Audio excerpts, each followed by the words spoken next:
Is that?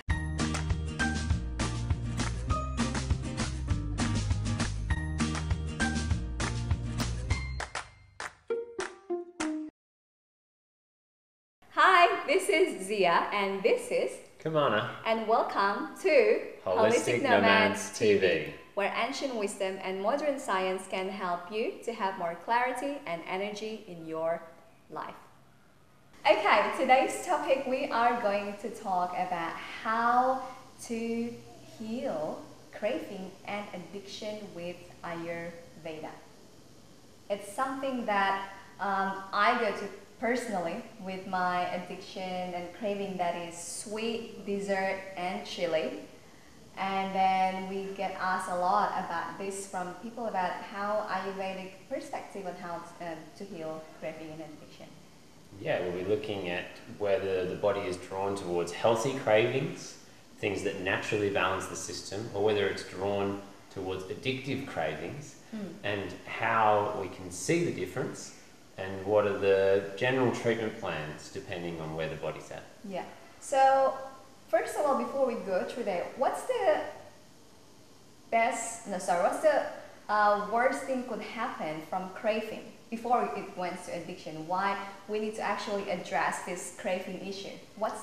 Because a craving is showing one of two things.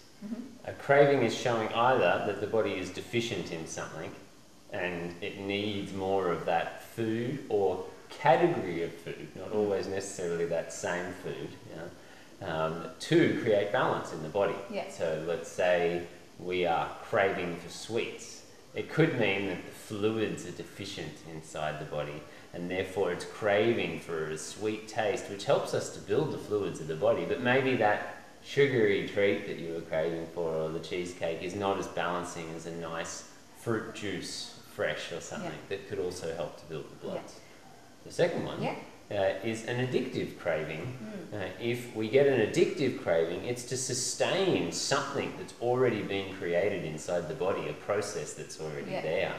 And knowing if it's an addictive craving is important because it's sustaining a disease process. And that's why the craving is there, because that little entity, that disease being inside of you, also needs that food to survive. It feels, oh, there's a deficiency of it, I'm going to start to diminish and die. So we need to be able to look at, is it your bodies, your cells having a healthy craving? Balance, good food, look at the category. Or is it a disease craving? Okay, how do we need to see it's not my own body craving this? Okay. So today's class is going to divide it into two sections. The first one, you are going to talk about these stages, how craving and addiction develop. And then we're going to apply that into specific common craving and addictions, which are... The stages? No, the example of the common addictions. We're going to go with coffee, sugars, sweet foods, and smoking. Cool, so let's go through the 6 stages. So the 6 stages, and although we're using this model to look at healthy cravings and addictive cravings, really this stage model is used in Ayurveda most specifically to address the stage that a disease is at and the types of symptoms that the body might present at different stages, and therefore understand whether or not the disease process is fairly minor, early stages of disease, or fairly major, later stages of disease, and be able to address the proper treatment for it. So we're using that model and then also extrapolating, expanding it onto addictions. So just to be aware, it's not what the model is purposefully designed for. It's a side fact that goes on within these stages, is healthy and addictive cravings. So the 6 stages are, the first one is accumulation, or in Sanskrit known as caya, to accumulate excess of anything, any category of life. It could be excess of a sleeping thing, excess of a food, excess of a certain emotion in the body. We accumulate excess. And then that excess tends to aggravate a certain tissue. We go beyond what the body can comfortably handle, accumulation, and then it aggravates the tissue. It annoys a site in the body that can't really handle it.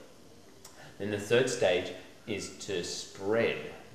So it's where that aggravation is starting to annoy the tissue so much that it spreads from its normal site in the body. And we'll give a few examples of normal sites for different substances. So accumulation, aggravation. Aggravation is prakopa.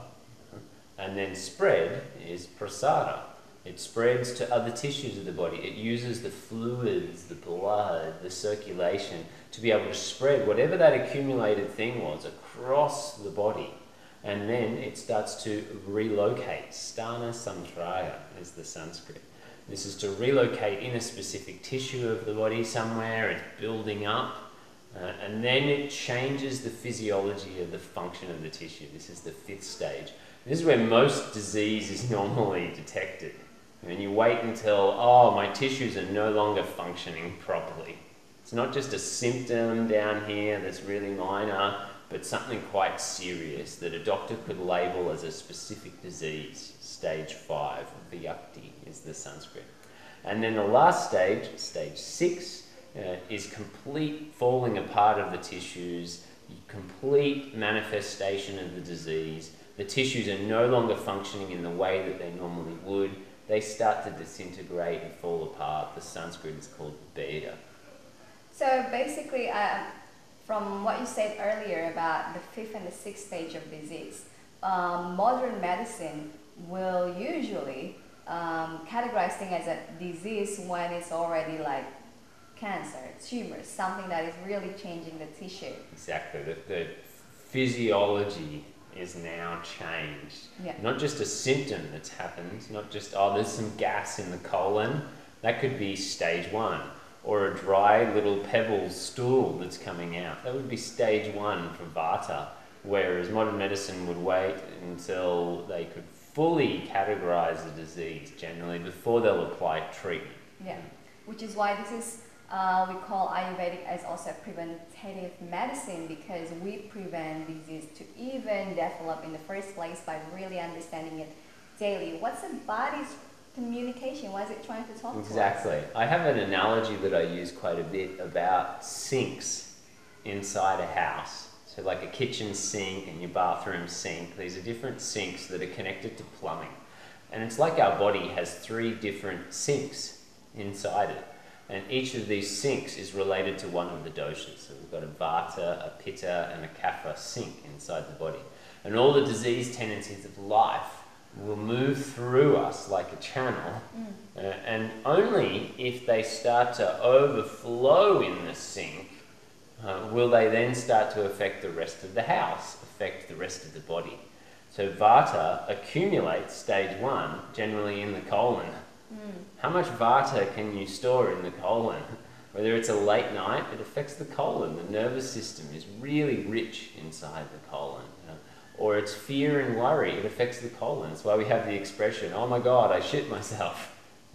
Because fear affects the colon. Maybe that's just an Australian expression. Yeah, I pee on my pants, for example. Yeah, exactly. So there's this affecting of the lower organs. That's not the colon specifically, but it's the still bladder related to vata as well. The colon, the first site of accumulation. If it got to the point of pee on the pants, it was really intense. It's aggravated the accumulation, then it aggravated the colon. Then it spread, it overflowed from the site and spread throughout other tissues. It relocated that vata in the bladder and caused the bladder to pee. Yeah. So this would have been a build-up of fear over time to get to that point, rather than just being in the colon. Yeah. So each of these sinks will build up the different doshas.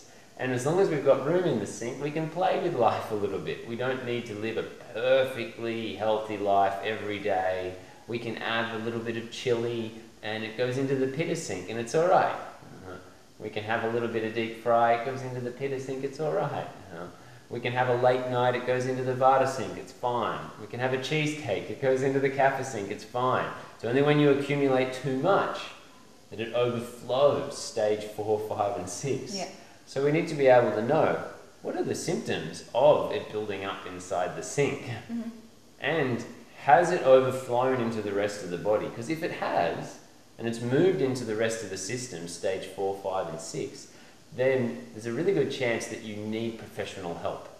You need someone that's like a house carpenter who can go, well, actually the water overflowed, it's got mold damage in the wall here, I'm going to have to pull it out of the wall through here, I'm going to have to sweep that overflowed water back towards an area where we can get it out of the house, and they're going to need professional help to guide the healing process of the body. So usually an Ayurvedic practitioner is needed for the later stages. Whereas the earlier stages, it's all about education for the client more so. What foods are they eating, the lifestyle choices. Then they can moderate what's in the sink in the future as well, and not need professional help. They can make sure that it always stays in the sink, just as we're educated. If the sink is overflowing, turn the tap off.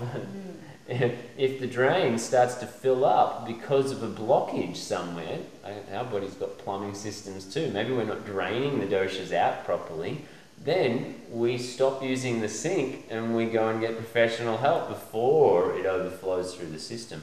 So understanding these stages can be really important, and the signs and symptoms that go with each stage, which is a big subject that we might go into another time. We might break each stage into one class and do all the signs and symptoms associated with each stage individually. It's a big educational subject. For now, we'll stick with addictions and healthy cravings. And this is exactly why I like about Ayurveda in terms of like, you know, I like my life in balance, and that means sometimes I like to eat the things that I like that not necessarily healthy. So often people talk to me, oh Zia, you must be a vegan now, or eat really healthy food. I was like, no, sometimes I still eat deep fried, super rare, because I know that is quickly feel appetizing. And what is that? And I like it because now it equipped me with an understanding of understanding and listening my body with the symptom and signal and how it tried to communicate me when I, let's say, indulge myself with cake, for example, and then, okay, that's too much, my body's saying, okay, that's already too much, then I reduce it for a little while, and then, oh, it's gone, I can have a little bit more now. So that's something what I really like from Ayurveda. Instead of like strict diet, no, you need to be healthy. So now we're going through the 6 stages, and we will apply the specific imbalances. And the first one is sugar. So many people, including myself, I was so bad. Like in the past when I cook food for Kimana, it can be too salty, too sweet, or too spicy. It just shows that my body having so much of that I don't have sensitivity to that, towards that anymore. The more we're in the later stages of disease, the less we'll be able to taste and perceive accurately what that thing is that we have excess of. We get dulled down to it. So let's go with this craving with sugar, and what will happen like over time, this later stage? So the sugars and the carbohydrates, the dominant sweet categories, the body's meant to digest them in the upper parts of the digestive tract, the mouth, the saliva glands and the stomach. We're meant to have digested a large amount of the sugar already through those regions. So if we eat more than what we can comfortably digest, so let's just take one date as an example, one sweet date. One sweet date has quite a bit of sugar in it. And when we eat that one sweet date, most people can chew it for a long period of time, get lots of saliva contact, they will start to absorb some of the sweet straight away into their bloodstream. They will then move it down into the digestive tract, and a large amount will be digested in the stomach, and mainly fibres, and a little bit more will go through to the small intestine. Most of it will be absorbed already, nutrients beneficial for the body. If we are to eat 5 dates, most people that will already be beyond what they can comfortably digest. Their esophagus might get a little bit aggravated, that's the tract that goes down, and it starts to annoy the stomach. And because it aggravates these areas and it's beyond what we can digest, those sugars spread. Instead of going to the sites that they could beneficially go, our body directing them, they go to their own sites. They start moving down the digestive tract. So these sugars move down into the small intestine, and the colon is not meant to have large amounts of sweet carbohydrates left inside it. Very small amounts are meant to get down there. But if there's a decent amount of these dates, it goes down and it meets with Candida in the colon. It's meant to be there, healthy bacterial balance when it's in the colon. But if there's excess sugars that are there, this Candida, this fungus, will start to feed off those excess sugars. And it too will start to spread. Now what we're talking about here is a condition of kapha. Excess sweet built up through the digestive tract. It's spread from the side of kapha, the stomach, and the throat through here. And it started to spread into other regions towards the colon with this damp and mucousy secretions building up in the colon. It then spread to other regions of the body from there. Now, it spread throughout the blood. It started to relocate in places where Candida likes, that are damp and sometimes warm, like the vagina or the toes. People develop fungus on the toes, throughout the hairline and moist places where the body will sweat a lot. It'll relocate in those areas. And if it's there for a very long time, it'll start to create a condition that we can say vaginal thrush, toe fungus that the person has, or dandruff, or a red eczema type skin condition. These all could be created from that original sugar that's spread through to the later stages. Now, if we were in the first stages, let's say we eat 20 dates at the meal, and naturally we're going to be attracted towards, let's not eat dates at the next meal. I think I've had enough sweet, or we can make it more extreme. Cheesecake, I eat a cheesecake. I don't want to eat cheesecake at the next meal. But if we continue to do that, and we eat dates every day for a period of time, then it will move through these stages. This Candida will bond in the tissues, and then to not eat the dates will be an intense process. We will be like craving for it because our body has adapted to having that much sugar. And not just our body's cells, but all the bacteria and the funguses inside our body have adapted to having that much sugar on a regular basis. And they feed off it and they grow with that excess sugar that's there. And now you're listening to their sensations, their secretions too. There's lots of new research that's coming out about this at the moment. One that I just listened to with Dr. Gendry, and he was talking about how the body's cells are so interlinked with the bacteria and the fungus throughout our body that all those bacteria and fungus that are 9 to 10 times the amount of bacterial cells than there are human cells, they secrete hormones and messengers that go through the blood to tell our brain what to eat. So when they need sugar, they say, we need sugar, and you start craving it more again to feed that response in the body and keep that addictive craving going, keep that Candida entity alive and thriving and possibly destroying the rest of your body. Yeah. So from Ayurvedic perspective, to heal that, let's say Candida, once it's already Candida, because not in the early stage of craving of sugar, what Ayurvedic treatment will do? To really treat something when it's deep-seated inside the system, we've got two options. Option one is live an incredibly perfect life for probably a year to 2 years, where you're right onto it with the food, you're onto it with some good herbs, you're living a good lifestyle, you keep your relationships together. Or option two, you go and do a deep cleanse inside the body that doesn't require as much time. The type of cleansing process I would recommend is like an Ayurvedic panchakarma, where you're using medicated oils to pull the doshas, to pull this kapha Candida from these sites of the body and back towards the digestive tract, back towards the sink where it overflows, and to check the plumbing system where the dosha would normally drain from, and to drain it back out from those sites. It's one of the safest detoxification systems and the most deep to cleanse the small tissues of the body and to really get to the root. The one that I lead is called Vitality Now. It's a modification of a traditional panchakarma process to make it more effective within a shorter amount of time and not needing so many resources and people to pull it off. Yeah.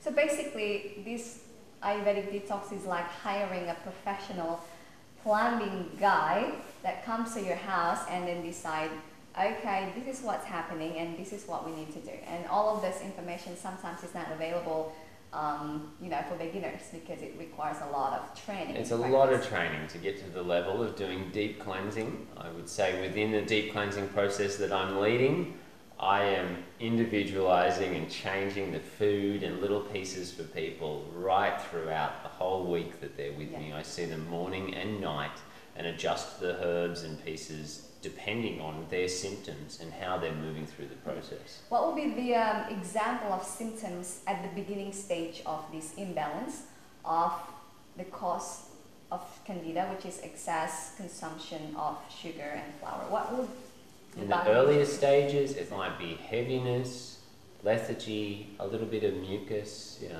white coating on the tongue. White coating on the tongue. These are starting to move towards stage 4, and 3 and 4. If there's a white coating on the tongue, it's probably starting to move towards 3 and 4. So basically, lethargicness, heavy, sleepiness after the meal, a feeling that you don't need to eat again for 4 to 5 hours after the meal. Yeah.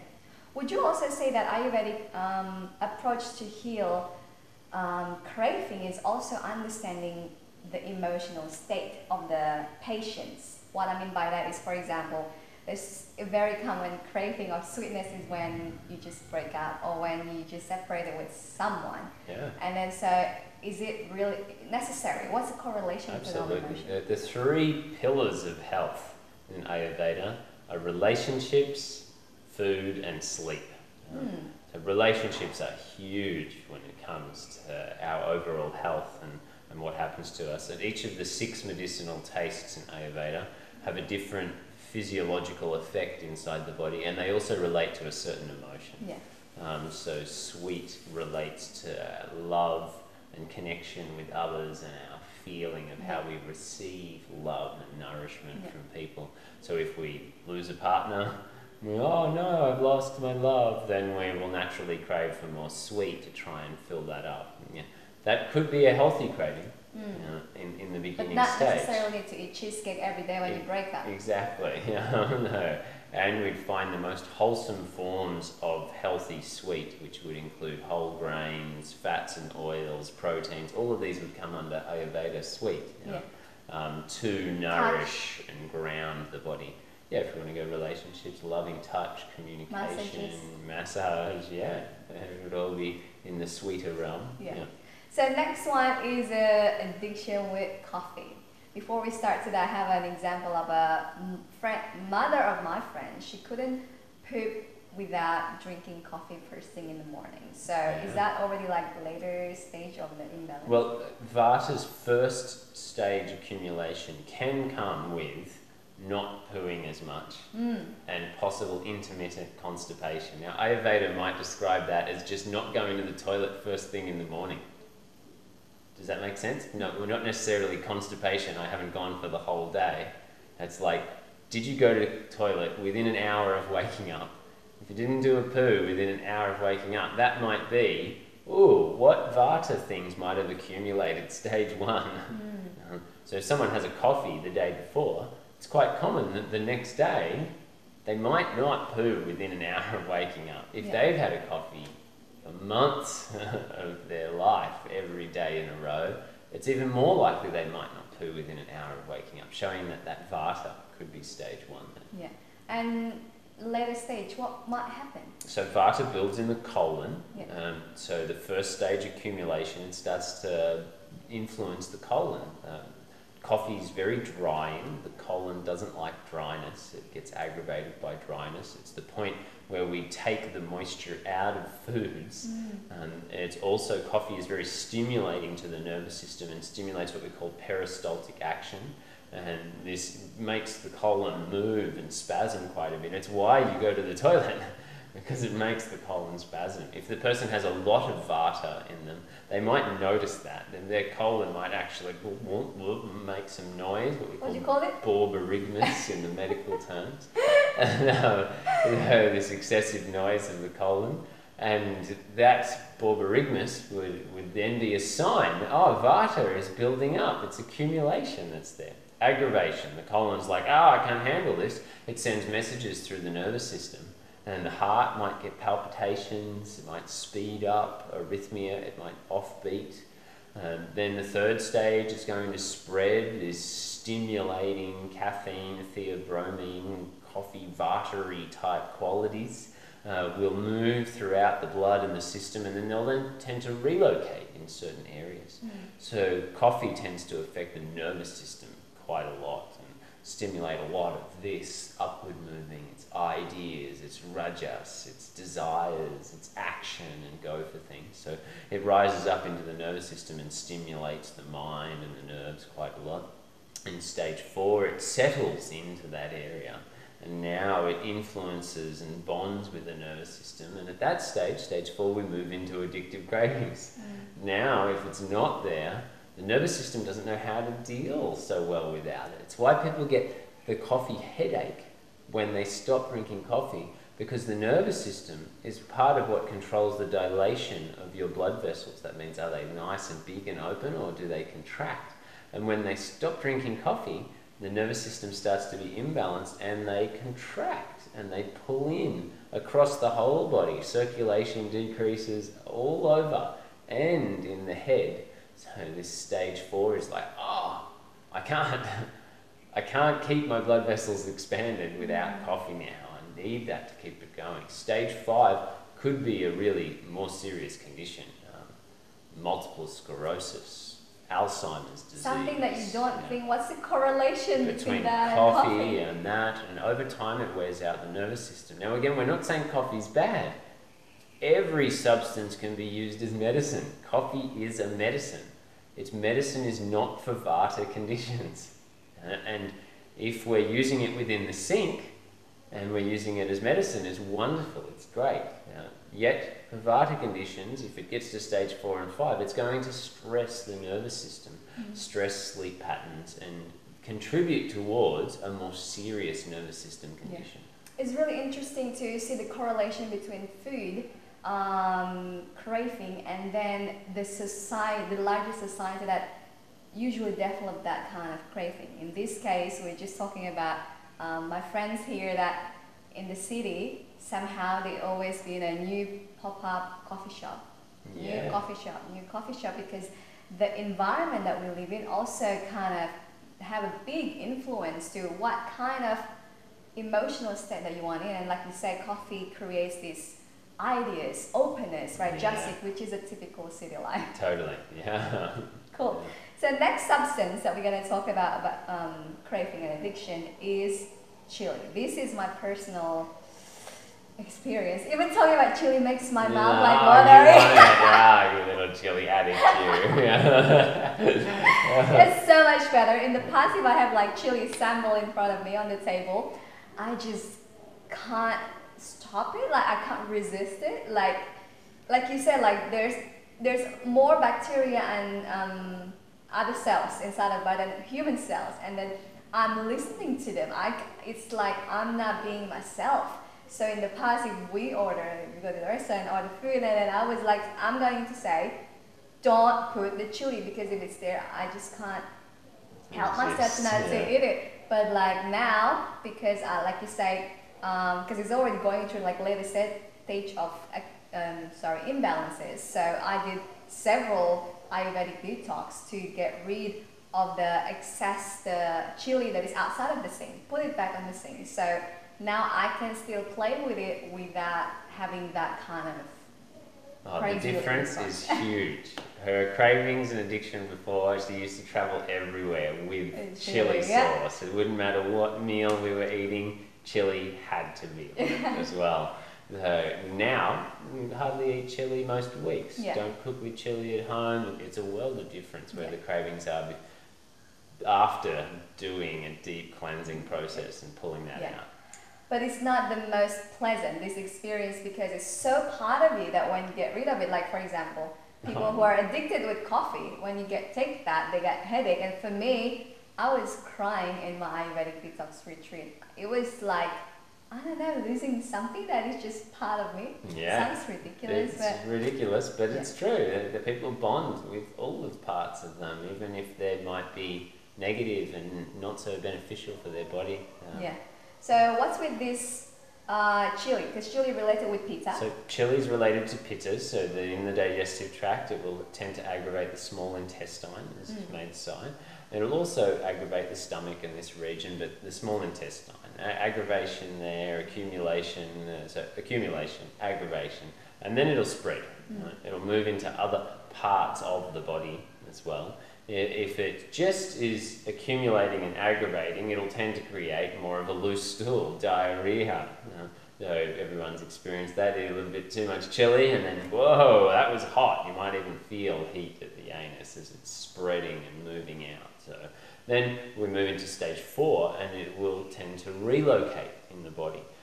Chili tends to affect the liver function. It stimulates liver fire and accumulates this boom, boom, boom.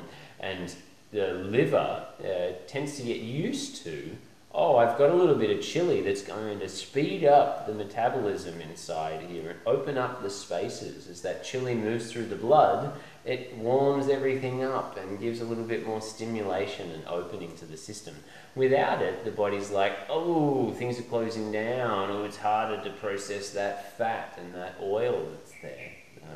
If it becomes excessive, it can create a tendency towards other pitta-type liver disease, maybe hepatitis or jaundice. I know some of these are like bacteria or virus-related liver conditions, yet pitta is associated with those. And when there's more pitta in the blood and the body, it's more susceptible, more fertile for those bacteria and virus to thrive and live in.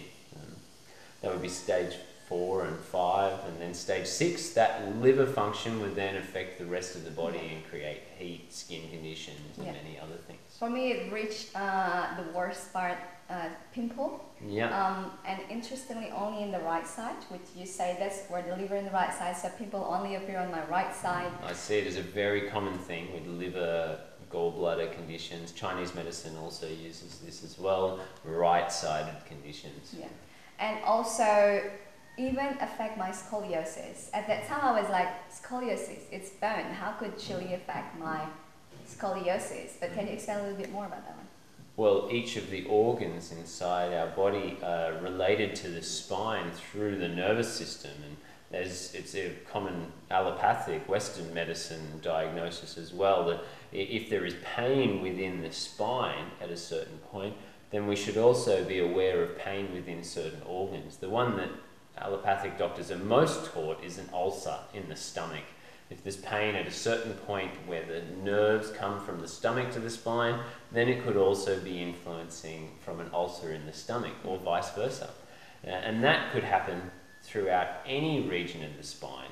An imbalance in an organ starting to pull and influence the spinal tissue and the muscles, creating this twisting force, increasing tendencies like scoliosis, spinal imbalances, pain, headaches, many conditions from the organs in here. Yeah. So, and lastly, as we talked earlier about how our emotional state, psychological state affect this addictions, like I also need to express the importance of my healing process on this chili addiction is that how I relate that with my identity. This is something that I just realized it now after 5 years being with you, because I'm Indonesian and I eat a lot of chili, especially with my mom. We're Sundanese as the ethnic group, and then part of the traditional food is super spicy.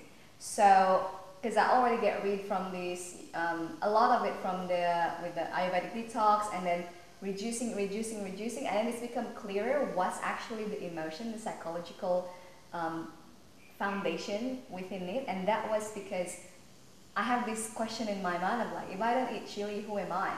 Am I my mom's daughter? Am I still Sundanese girl? Does that make sense? Like, there's this weird things that come up to my mind, like that's a silly question, but that's actually really valid. And this is something, again, I found so different with Ayurveda, because it goes through the deepest cause of it. That because that one is covered, now if I eat chili, I don't identify myself with like, that's me, I am that. Now if I eat chili, it's like, yeah, that's chili, okay, then I'm not, the thing it is... starts to create more of an observer state which I think is really important in the big context of medicine. And another class that we're about to do on this holistic versus modern allopathic science models gives us a lot of this understanding on why a holistic model is so important for our mind, because it teaches us a different way to interact with the world, and it's more in an observer and less identifying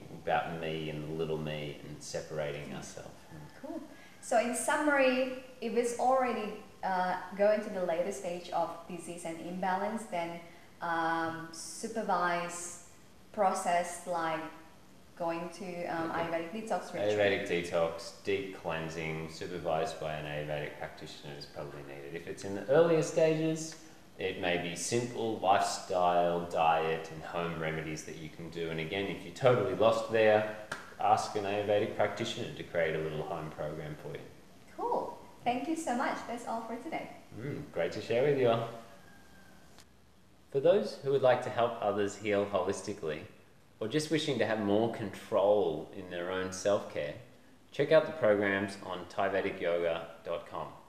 I brought together some of the world's best health experts, teaching people what I consider to be the 6 most important branches of holistic medicine. Hope to see you there. Now, theory without practice is wasteful, because hearing leads to forgetting, teaching leads to remembering, and applying leads to mastering. That's why we will encourage you to leave a comment below and share one learning insight from this video. Also, if you like this video, make sure to subscribe so you will be the first to hear our future educational videos. And for more resources on health and healing, check out our website holisticnomads.com. There you will find articles, quizzes on Ayurveda, and a lot of other free resources, as well as our future events and courses. Thank you so much for watching. We hope it's been beneficial for you. Talk to you next week. Bye!